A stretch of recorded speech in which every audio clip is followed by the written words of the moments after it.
Hello. आज मैं एक ऐसी क्लास लिया हूँ जिसमें सिर्फ न्यूमेरिकल प्रॉब्लम है। डियर स्टूडेंट्स, ध्यान से कुछ क्वेश्चंस जो कर सकते हैं उनको देखिएगा। जो मैंने क्वेश्चन लिया है ये एनसीईआरटी का है।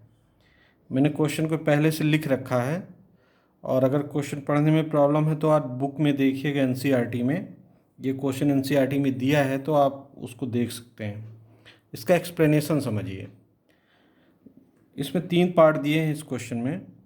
ये आपको बोर्ड में जो भी 12th में क्वेश्चन आएंगे, पिछले सालों के पेपर आप देखिए 12th क्लास के बोर्ड वाले, कोई भी क्वेश्चन अकेला नहीं रहता। उसमें ए बी रहेगा, ए बी सी रहेगा, यानी बाई पार्ट्स रहते हैं।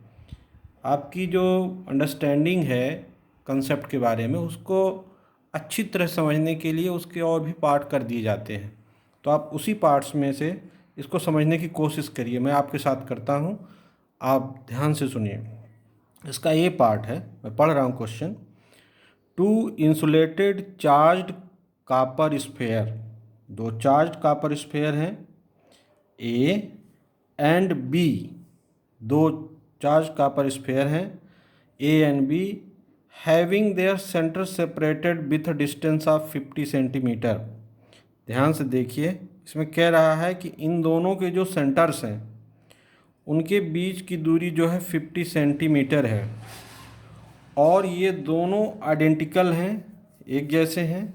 What is the force of repulsion of charge on each 6.5 into 10⁻⁻7 coulomb. जो इस पे चार्ज है, ए पे जो चार्ज है, ये और ये दोनों चार्ज इक्वल हैं। इस चार्ज की वैल्यू है 6.5 इंटू 10⁻⁻7 कूलम, पॉजिटिव चार्ज है।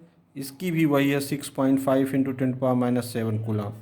यानी कि ए और बी में, अच्छा यहाँ पर कुछ बातें आपको मैं समझाना चाहूँ कि इस क्वेश्चन में जो उसने कहा कि इंसुलेटेड चार्ज कापर स्फेयर, इसका मीनिंग क्या है? अगर इंसुलेटेड वर्ड ना लिखता या इसको यूज़ कर लिया है तो क्या मीनिंग निकल गया? इंसुलेटेड मतलब कि जो चार्ज इसको दे दिए गए हैं 6.5 इंटू 10⁻⁻7 को वो अब ग्राउंड में नहीं जाएंगे या बाहर फ्लो नहीं होंगे, वो चार्ज स्फेयर के अंदर ही रहेंगे। It's clear? कैसे इंसुलेशन हो सकता है? किसी स्फेयर को पेंट कर दो, किसी स्फेयर को रबर लगा दो, यानी उसके चार्ज बाहर अपने से न लीक हों, उसको बोलते हैं इंसुलेटेड सिस्टम। और इसमें कह रहा है कि what is the force of repulsion of the charge on each. दूसरी बात और मैं कहूँ, इसने कहा कि डिस्टेंस इसके सेंटर से है, तो इसका मीनिंग क्या हुआ कि एक सेंट्रल फोर्स है, F inversely proportional to 1/r² होगा, और इलेक्ट्रिक फोर्स सेंटर से लगता है, ग्रेविटेशनल फोर्स सेंटर से लगता है, मैग्नेटिक फोर्स सेंटर से लगता है। ये सेंटर आप बॉडी से लगते हैं, इसलिए इनको हम लोग हमेशा सेंटर वर्ड यूज़ करते हैं। बहुत ईजी है। अब इसमें देखिए कूलाम Q1 और Q2 SI में है चार्ज, R जो है CGS में है, तो इसको आप SI में करोगे। 50 सेंटीमीटर है तो 0.5 मीटर हो गया। और अब इसको आप सॉल्व कर लीजिए। फोर्स ऑफ रिपल्सन यानी इलेक्ट्रोस्टैटिक फोर्स, यानी FE भी लिख सकते हैं, F भी लिख सकते हैं। Formula 1/4πε0 Q1 Q2/r²। यहाँ एक बात बताऊँ, यहाँ ऐसी कोई चीज़ मेंशन नहीं किया कि एयर है कि कोई और मीडियम है। तो जहाँ ऐसी सिचुएशन आए तो आप सीधे उसको एयर मीडियम मान लो, क्योंकि एयर मीडियम स्टैंडर्ड मीडियम है। तो अगर उसमें मीडियम लिखा होता कि कोई और है तो 1/ε0 होता, जैसे मान लो वैक्स होता, वाटर होता। अब कुछ नहीं दिया है, इसलिए मतलब एयर ही है, तो एयर SI वाला फार्मूला लगा दें। अब बताओ 1/4πε0 क्या होता है? 9 इंटू 10⁻9। Q1 और Q2 की वैल्यू इक्वल है, फिर भी आप यहाँ लिख दो 6.5 इंटू 10⁻7 इंटू 6.5 इंटू 10⁻7। कैसा फोर्स होगा? रिपल्सिव या अट्रैक्टिव? अट्रैक्टिव होगा, रिपल्सिव? रिपल्सिव होगा। क्यों? दोनों सिमिलर चार्ज हैं, प्लस प्लस है। ओके, r², इसको r² कर दो तो 5 इंटू 10⁻1। 0.5 को आप ऐसे भी लिख सकते हो, इसका स्क्वायर कर दो तो 9 इंटू 6.5 इंटू 6.5, ऊपर की पावर सॉल्व करो तो -14 इंटू 9, या इसको कर दो 2 आएगा, -5 आ जाएगा, -5। अपान नीचे देखिए 25 इंटू 10⁻²। अब जब आप 10⁻² को ऊपर ले जाओगे क्या हो जाएगा, -3 हो जाएगा। तो 9 इंटू 6.5 इंटू 6.5 अपान 25 इंटू 10⁻। देखिए यहाँ -5 है, यहाँ -2 है, -3 बचेगा। ओके, अब इसको आप सॉल्व कर दीजिए। इसको आप सॉल्व करेंगे, मल्टीप्लाई कर दीजिए, सॉल्व कर दीजिए। सॉल्यूशन के बाद इसका आंसर आएगा, जो इसका आंसर आएगा वो मैं आपको बता देता हूँ, क्योंकि उसको कैलकुलेशन करने में हमें टाइम नहीं जाना चाहिए। तो जो इसका आंसर आएगा लगभग मुझे ऐसे लग रहा है कि 24 आएगा या 2.4 आएगा। एग्जैक्ट आंसर आपको मैं देख के बताता हूँ, मेरे पास बुक नहीं है अभी, नहीं तो मैं इसको आपको देख के बताता कि एग्जैक्ट आंसर कितना आएगा। थोड़ी देर सॉल्व करना पड़ेगा लग रहा है। तो इसमें जो सॉल्व करेंगे तो सॉल्व ही कर देते हैं, देख लीजिए इसको सॉल्व करने के बाद कितना आएगा। इसको सॉल्व कर लीजिए। तो इसको सॉल्व करने के बाद ये देखो 6.5 इंटू 6.5 है, मैं बता रहा हूँ कैसे सॉल्व करना है। 36 हुआ, और 36 में 49 का आधा, 36 और 49 के बीच का आधा 13, 13 में 7 ऐड कर दीजिए। 36 + 7 43, 43 इंटू 9, तो 43 इंटू 9 तो 37 मैंने 370 के आसपास आएगा। नीचे 25 है, पावर कट जाएगी। 1.5 into 10⁻²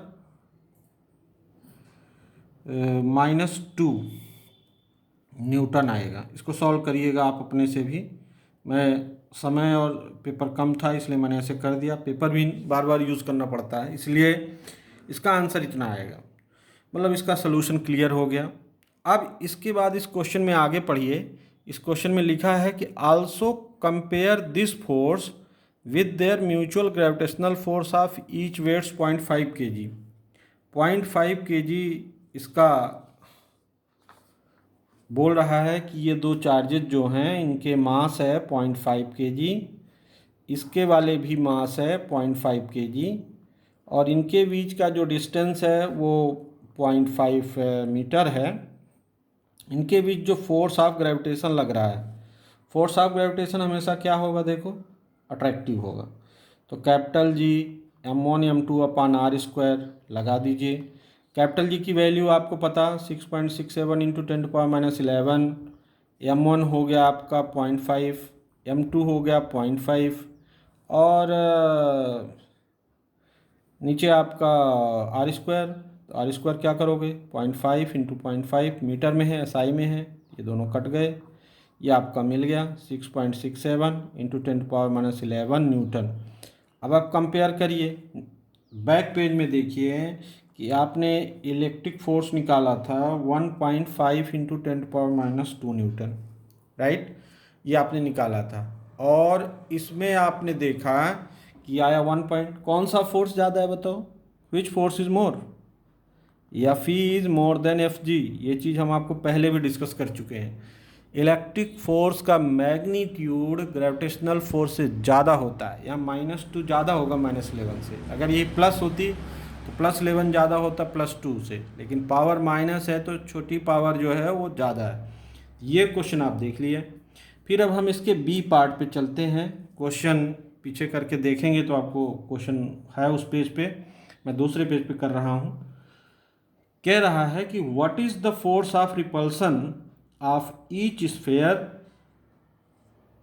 is if charge is double the above amount and distance between them is halved. ध्यान दीजिए, कह रहा है कि ये चार्ज हैं दोनों में, इनके चार्ज को डबल कर दिया जाए। मान लो पहले Q था तो कितने हो गए, 2Q हो गए, आइडेंटिकल थे, डबल हो गए चार्ज। और बोलता है कि इनके बीच की जो डिस्टेंस थी पहले, वो पहले से क्या कर दिया जाए, आधी। माने चार्ज दोनों क्या कर दिए गए, डबल, और डिस्टेंस को उसने कहा कि हाफ कर दिया जाए। तो अब फोर्स क्या होगा, तो अब आप देखिए, अब फोर्स का एक नया फार्मूला है, F डैश 1/4πε0 Q1 हो गया 2Q, Q2 हो गया 2Q, R की जगह R/2 का स्क्वायर, वेरी इजी, इसको सॉल्व कर लीजिए। 1/4πε0 4Q अपान R स्क्वायर अपान 4, तो ये आपका 16 टाइम्स हो जाएगा। 1/4πε0 Q square upon R square, यानी पहले वाले फोर्स का अगर ऐसा सिचुएशन डाल दें तो आपको ऐसे हो जाएगा। इसको आप सॉल्व कर दीजिए। अब इसको सॉल्व करेंगे, 24 × 10⁻² न्यूटन हो जाएगा। इसको सॉल्व करेंगे, ये आ गया। तो आप देखिए एक नया फोर्स आ गया। कुल मिला के क्वेश्चन की लैंग्वेज के ऊपर हमें काम करना है। जो लैंग्वेज दी हुई है उस पर हमें काम करना है और उसी लैंग्वेज को हम लोग आगे बढ़ाते हैं। देखिए एक क्वेश्चन और, मैं इसी का तीसरा वाला पार्ट अभी बचा हुआ है। तीसरा वाला पार्ट अब मैं देख रहा हूँ। थोड़ा सा इस क्वेश्चन को आप समझने की कोशिश करिएगा या घर में आप लगाइएगा। पहले इसको हम अच्छी तरह से देख लीजिए। ओके, हाँ, अब ये जो तीसरा वाला है पार्ट सी, इसको आप समझिए मेरे साथ। Both A and B have identical size. Identical size का मुझे बताइए क्या मतलब होता है? आइडेंटिकल साइज का क्या मतलब है? क्यों यूज़ किया आइडेंटिकल साइज? किसी को अगर आ रहा है तो। आइडेंटिकल साइज का मतलब कि उनके अंदर चार्ज डेंसिटी सेम है, चार्ज पर यूनिट वॉल्यूम उनमें सेम है, एक बराबर चार्ज उनमें भरे जा सकते हैं। ऐसे कंसेप्ट की रीजनिंग लगाना है आपको। फिर third sphere of same size but uncharged. एक तीसरा है, ये तीसरा देखिए, तीसरा चार्ज है, मान लेता हूँ ये सी है, इसमें कोई चार्ज नहीं है। इसमें क्यू क्या है? 0 है, इसमें एक भी चार्ज अंदर नहीं है। अनचार्ज is brought in contact with the first. पहले सुनिए, इसमें कितना चार्ज है? 6.5 × 10⁻⁷ कूलाम। इसमें कितना चार्ज है? 6.5 × 10⁻⁷ कूलाम। इसके अंदर चार्ज है, इसके अंदर चार्ज, इसमें चार्ज नहीं है। तो अब जब इसके अंदर चार्ज नहीं है तो कह रहा है कि पहले हम इसको इसके कांटेक्ट में ले आए, यानी ये जाके यहाँ टच हुआ। जब ये टच हुआ तो टच होने के बाद क्या होता है?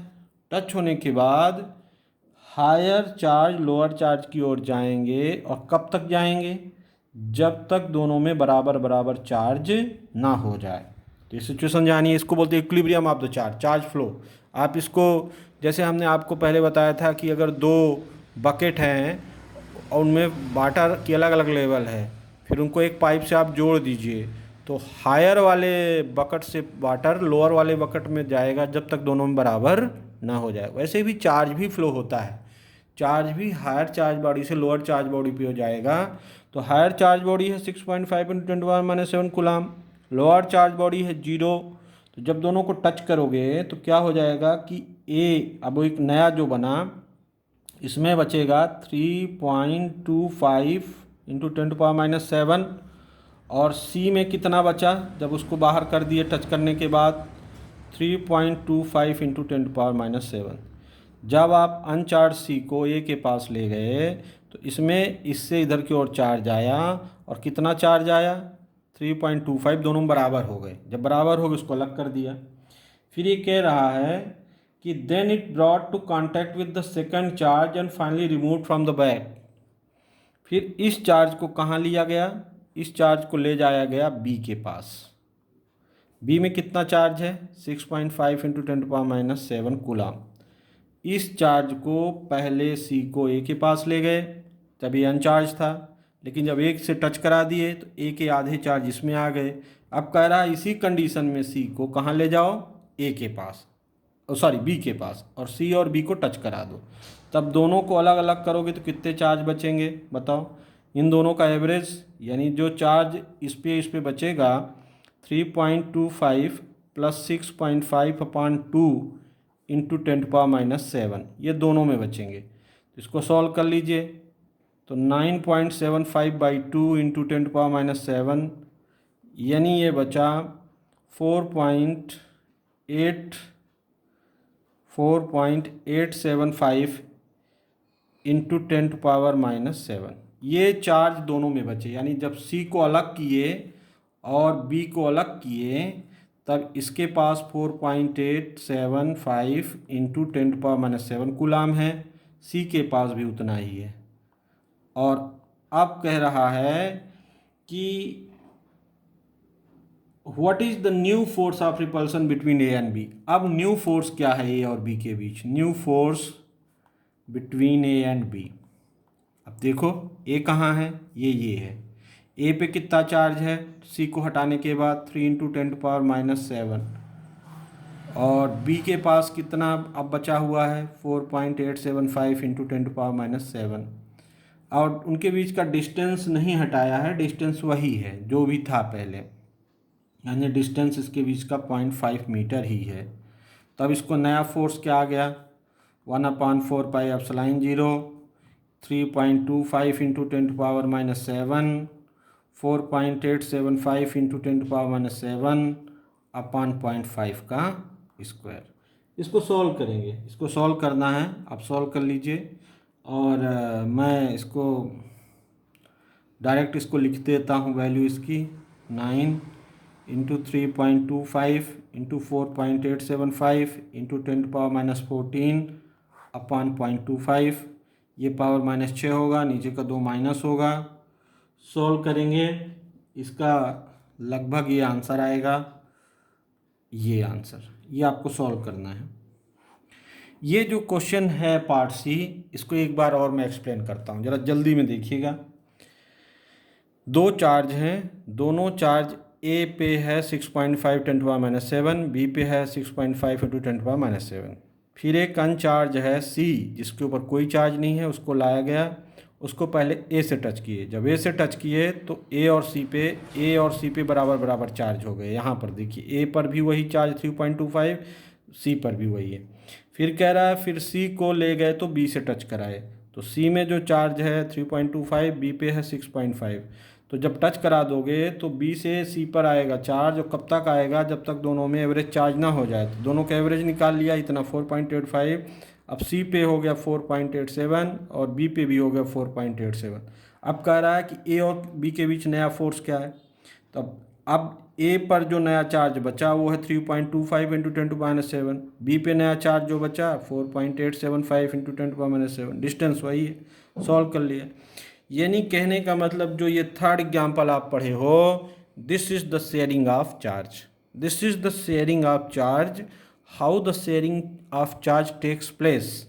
ये चीज़ आपको समझना है इस क्वेश्चन से।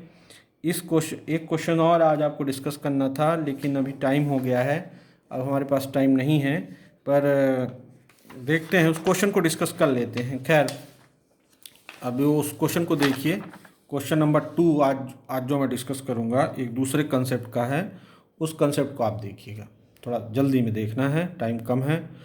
ये क्वेश्चन है कि 2 point charge 9E and E are placed at the distance of 16 centimetre apart.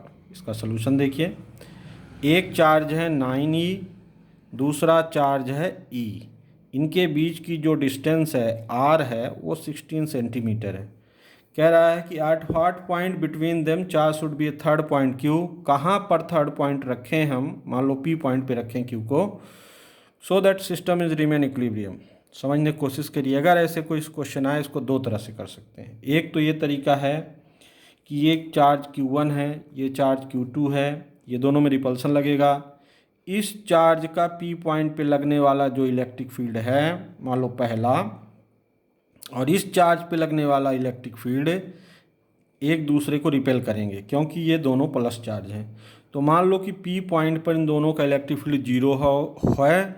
If, ये कंडीशन लगाओ, if at P point net electric field 0, system in equilibrium. ये कंडीशन है, is in equilibrium.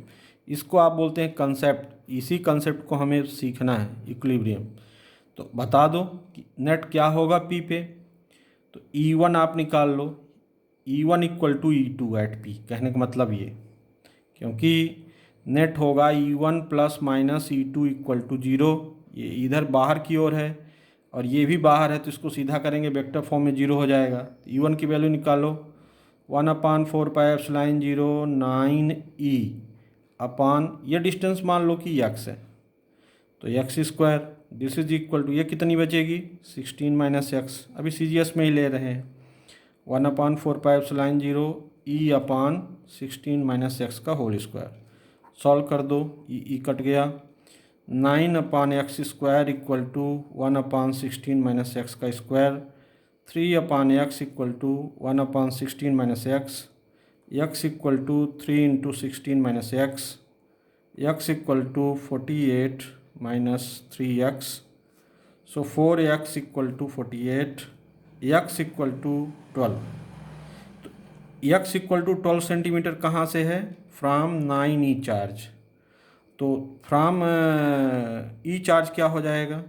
From E charge यानी second charge कितनी distance बचेगी? 4 centimetre, क्योंकि total 16 है तो इधर से हो गया 12 तो उधर से बचेगा 4। तो देखिए क्वेश्चन को समझना ज़रूरी है, कंसेप्ट पकड़ना ज़रूरी है, ये चीज़ आना बहुत ज़रूरी है दिमाग में कि कौन सा कंसेप्ट लगेगा।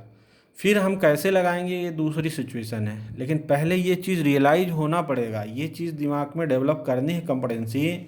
बुक्स को पढ़ें, बुक्स से जितने भी ऐसी चीज़ें हैं, ऐसे एग्जाम्पल सॉल्व हैं, उनको 2-3 बार पढ़ें और उनको डिस्कस करें कि तभी आपसे समझ में आएगा। क्योंकि ये कॉम्पिटेंसी अगर आप में डेवलप हो गई, क्वेश्चन देखते ही आप ये सोचने लगो कि इसमें कौन सा कंसेप्ट लगेगा, तो आप सही दिशा में जा रहे हो।